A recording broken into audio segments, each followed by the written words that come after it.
Shalom saudara yang dikasihi dalam Tuhan. Sebelum kita mulai renungan pada pagi ini, marilah kita berdoa. Allah Bapa yang tak segala jenis surga, Allah yang Maha Kuasa yang kami dalam nama Tuhan Yesus.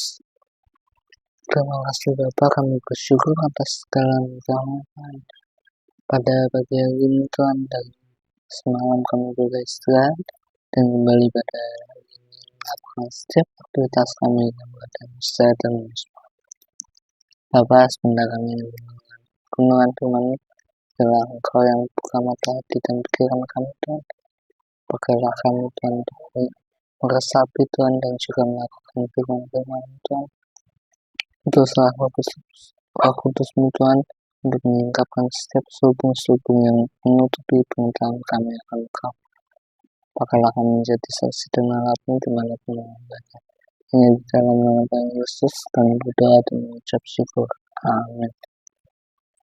Shalom saudara yang dikasihi dalam Tuhan. Renungan pada hari ini diambil dari Lukas 15 ayat yang ke-17 hingga yang ke-32. Demikianlah firman Tuhan. Lalu ia menyadari keadaannya, katanya, betapa banyaknya orang upah Bapakku yang berlimpah-limpah makanannya. Tetapi aku di sini mati kelaparan.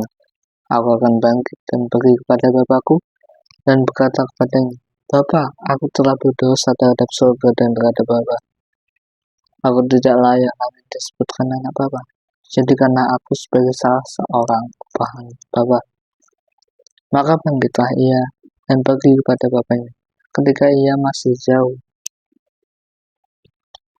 ayahnya telah melihatnya, lalu tergeraklah hatinya oleh belas kasihan. Ayahnya itu berlari mendapatkan dia, lalu merangkul dan menciumnya. Kata anak itu padanya, Bapa, aku telah berdosa terhadap surga dan terhadap Bapa. Aku tidak lagi disebutkan anak Bapa. Tetapi ayah itu berkata kepada hambanya, lekaslah bawa kemari jubah yang terbaik dan pakaikanlah itu kepadanya, dan kenakanlah cincin pada jarinya dan sepatu pada kakinya, dan ambillah anak lembu tambun itu, sembelihlah dia, dan marilah kita makan dan bersuka cita. Sebab anakku ini telah mati dan menjadi hidup kembali. Ia telah hilang dan didapat kembali. Maka mulailah mereka bersukaria. Tetapi anaknya yang sulung berada di ladang. Dan ketika ia pulang dan dekat ke rumah, ia mendengar bunyi seruling dan nyanyian tarian. Lalu ia memanggil salah satu hamba dan bertanya kepadanya, apa arti semuanya itu? Jawab hamba itu, adikmu telah kembali dan ayahmu telah menyembelih anak lembu tambun, karena ia mendapatnya kembali dengan sehat. Maka marahlah anak sulung itu dan ia tidak mau masuk. Lalu ayahnya keluar dan berbicara dengan dia. Tetapi ia menjawab ayahnya, katanya, telah bertahun-tahun aku melayani Bapa dan belum pernah aku melanggar perintah Bapa. Tetapi kepadaku belum pernah Bapa memberikan seekor anak kambing untuk bersuka cita dengan sahabat-sahabatku. Tetapi baru saja datang anak Bapa yang telah memboroskan harta kekayaan Bapa bersama-sama dengan pelacur-pelacur. Maka Bapa menyembelih anak lembu tambun itu untuk dia. Kata ayahnya padanya, anakku, engkau selalu bersama-sama dengan aku, dan segala kepunyaanku adalah kepunyaanmu. Kita patut bersuka cita dan bergembira karena adikmu telah mati dan menjadi hidup kembali. Ia telah hilang dan didapat kembali. Amin. Saudara yang dikasihi dalam Tuhan, ada banyak tokoh di dalam perumpamaan Yesus ceritakan. Yang pertama adalah Yesus bercerita tentang anak bungsu, anak yang menghabiskan harta ayahnya.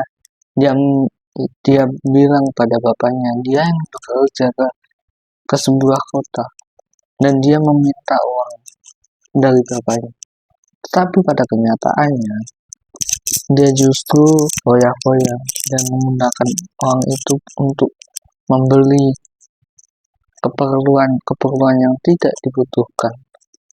Lalu, ketika musim kelaparan datang, ketika bencana alam datang, gagal panen datang, uangnya langsung habis, uangnya sudah habis, dan semua yang diberikan Bapak kepadanya sudah habis.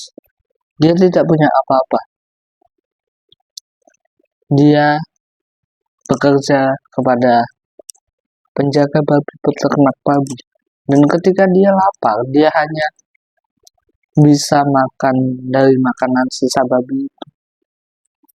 Itu tokoh pertama. Tokoh yang kedua adalah hamba-hamba dari si Bapak. Hamba-hamba dari Bapak ini adalah ibaratkan ketika kita sudah mengikuti Tuhan dan kita tetap menaati perintah Tuhan.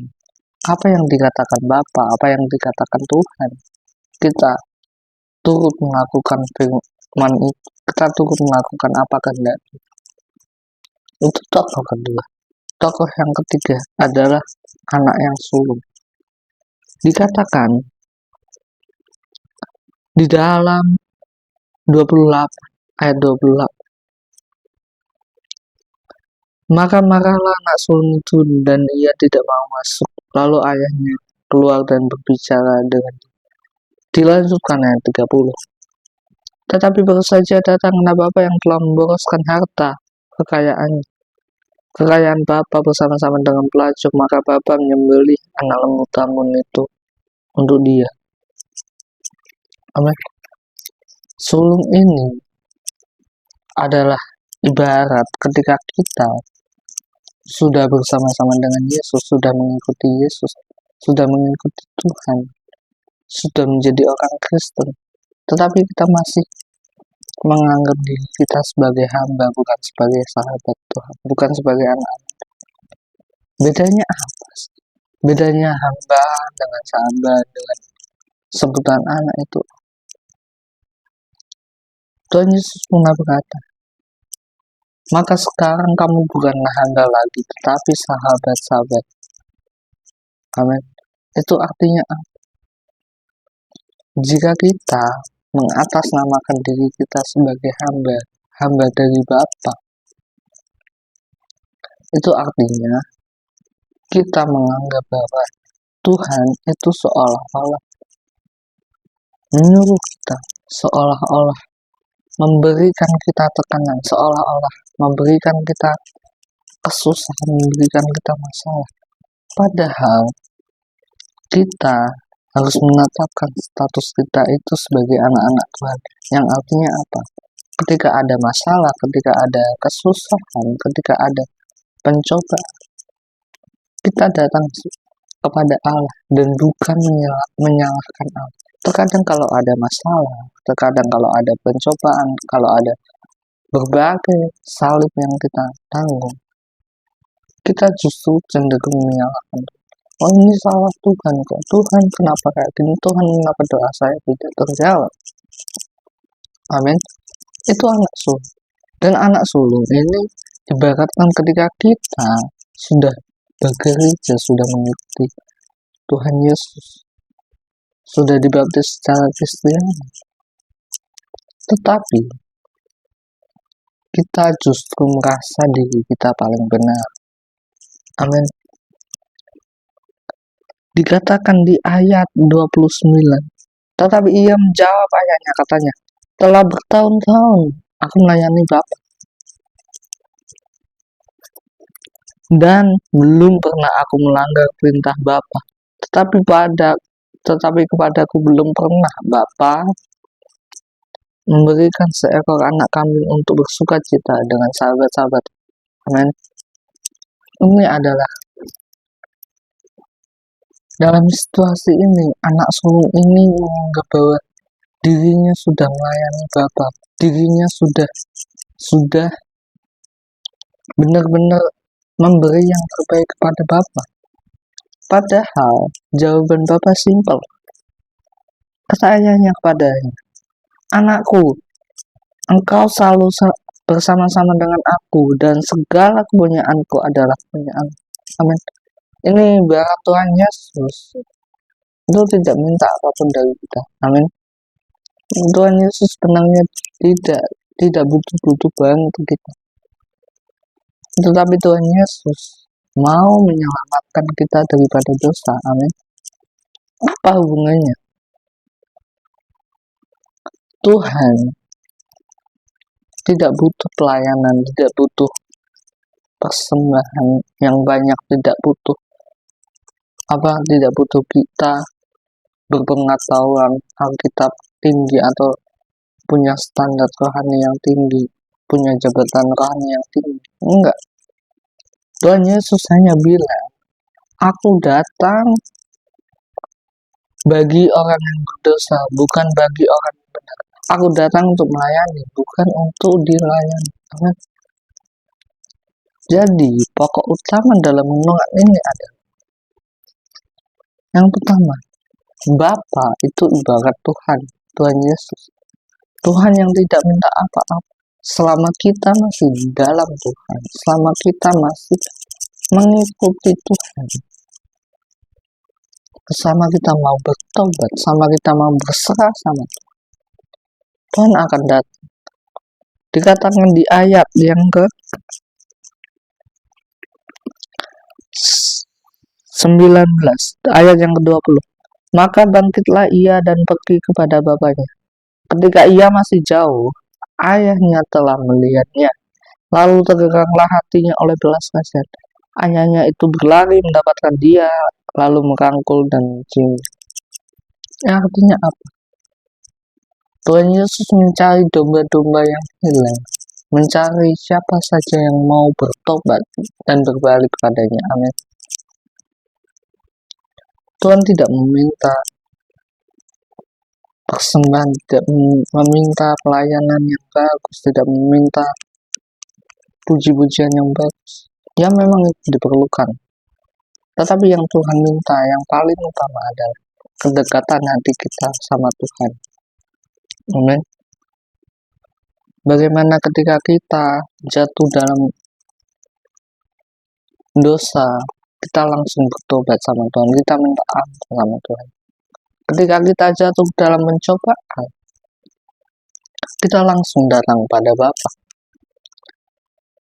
Anak bungsu yang awalnya merasa dirinya berdosa, yang awalnya merasa dirinya kelaparan, yang awalnya merasa bahwa aku ini nggak layak kok sama Tuhan, aku ini serba berkekurangan sama Tuhan, tetapi aku akan datang pada Bapakku dan meminta ampun sama Bapa. Itulah, dari sini kita belajar bahwa merendahkan hati, merendahkan diri di hadapan Tuhan, itulah yang terpenting. Karena apa? Satu orang yang bertobat, seluruh surga bersukacita. Amin. Jadi Tuhan tidak meminta kita harus perfect di hadapan Tuhan. No. Tuhan hanya minta kamu bertobat, kamu setia, beritakan Injil, udah. Amin. Tentu ketiga hal itu ada proses-prosesnya, tidak langsung cepat. Amin. Yang pertama, bertobat. Bertobat adalah seperti anak bungsu. Kita merendahkan diri, merendahkan hati, menyadari bahwa kita adalah manusia yang berdosa, menyadari bahwa diri kita itu lemah di hadapan Tuhan, bukan apa-apanya di hadapan Tuhan. Kita adalah debu yang akan kembali menjadi debu, tanah yang akan kembali menjadi. Makanya kita berserah sama Tuhan. Yang pertama, bertobat. Bertobat ada hubungannya sama menyangkal diri, saudara. Amin. Ketika kita bertobat, kita juga menyangkal diri. Kita merendahkan diri. Kita melepaskan egois kita melepaskan ego kita melepaskan hal-hal duniawi yang mengikat kita yang menghalangi kita untuk datang pada Tuhan. Kita lepas semuanya. Amin. Itu yang pertama. Yang kedua, setia dalam panggilan Tuhan. Setia dalam panggilan Tuhan itu bagaimana? Memikul salib. Amin. Memikul salib adalah bagaimana ketika kita di dalam pencobaan, di dalam masalah, kita tidak boleh menyerah. Roh yang diberikan Tuhan Yesus pada kita adalah roh yang memberikan kekuatan, kasih, dan ketertiban, bukan roh penakut. Roh yang ada di dalam diri kita lebih besar daripada roh yang ada di dunia. Jadi saudara, ketika kita mengikuti Tuhan Yesus, kita juga harus siap memikul salib-salib. Masalah-masalah tentu Tuhan tidak akan memberikan cobaan yang melebihi kekuatan kita. Tetapi Tuhan melalui masalah itu, Tuhan hanya menguji seberapa setia sih engkau, seberapa setia kita, seberapa setia kita sama panggilan Tuhan, seberapa kita masih berserah, seberapa kita masih mengandalkan Tuhan, masih berdoa sama Tuhan, masih percaya akan jawaban-jawaban, akan rancangan-rancangan yang Tuhan kasih pada kita. Amin. Yang ketiga, mengikuti aku itu juga ada kaitannya dengan meminta. Kalau tidak salah di renungan sebelumnya sudah pernah saya bahas tentang bagaimana Yesus berkata, barang siapa mengenal aku, dia juga akan melakukan apa yang kuperintahkan padanya. Kalau tidak salah di dalam Yohanes. Jadi artinya apa? Jika kita mengikuti Tuhan Yesus, kita mengenal siapa itu Yesus, juru selamat itu, kita juga tentu akan melakukan setiap dari firman Tuhan, terutama firman-firman yang agung, amanat agung. Matius 26 dikatakan, pergilah, beritakanlah Injil ke seluruh dunia. Baptislah mereka dalam nama Bapa, Anak, dan Roh Kudus. Mengajarkanlah mereka segala sesuatu yang telah kuajarkan pada. Dan jangan aku menyertai kamu sampai akhir zaman. Itu amanat aku, saudara. Ketika kita mengikuti Tuhan Yesus, kita juga harus ada konsekuensi, yaitu menaati setiap apa yang diperintahkan Tuhan. Beritakan Injil, kita menginjil, kita mengasihi orang lain, kita waktakan karya-karya Tuhan yang terjadi dalam kehidupan kita.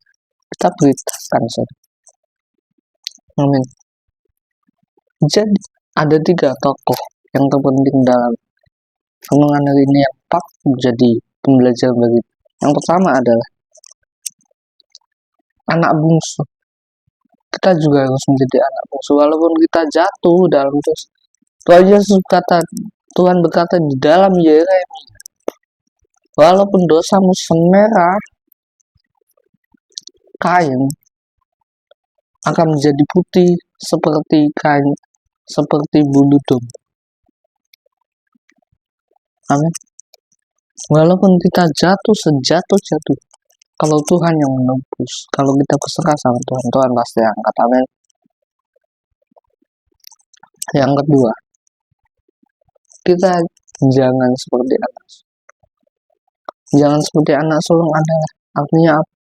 Ketika kita sudah hidup dalam Tuhan, tetapi kita malah merasa diri kita orang benar. Seharusnya kita tetap benar, tetap mengandalkan Tuhan, tetap berserah sama Tuhan. Dan ketika kita jatuh, kita bertobat, kita mendekat sama Tuhan. Amin. Yang ketiga, kita dapat belajar dari Bapa, yaitu tentang bagaimana mengasihi. The love truth. Kasihilah Tuhan Allah, dan kasihilah sama manusia seperti dirimu. Amin. Dikatakan di renungan sebelumnya, jika kamu saja dalam tanda kutip orang jahat tahu memberikan pemberian yang baik, bagaimana juga juga dengan Bapamu yang di surga. Amin. Jadi kita juga harus mengasihi seperti Bapa yang terlebih dahulu mengasihi kita. Mari kita berdoa. Allah Bapa yang menata di kerajaan surga, Allah yang kami kenal di dalam nama Tuhan Yesus. Terima kasih Bapa kami. Bersyukur Tuhan atas semua pada hari ini Tuhan. Kembali mengingatkan kami Tuhan akan cinta kasih-Mu Tuhan. Akan Engkau yang ingin agar kami terus bertobat dan terus mendekatkan diri kami Tuhan ke hadapan Engkau. Bapa, pakailah kami Tuhan, pakailah ayat firman Tuhan, agar kami dapat meresapinya dan dapat melakukannya dalam kehidupan sehari-hari. Dalam nama Yesus, pakailah kami menjadi saksi dan alatmu, pakailah kami menjadi pewarta sabdamu dimanapun kami berada. Ajarkanlah kami Tuhan untuk saling, ajarkanlah kami Tuhan untuk terus berserah dalam kehendak-Mu. Dalam nama Tuhan Yesus. Amin.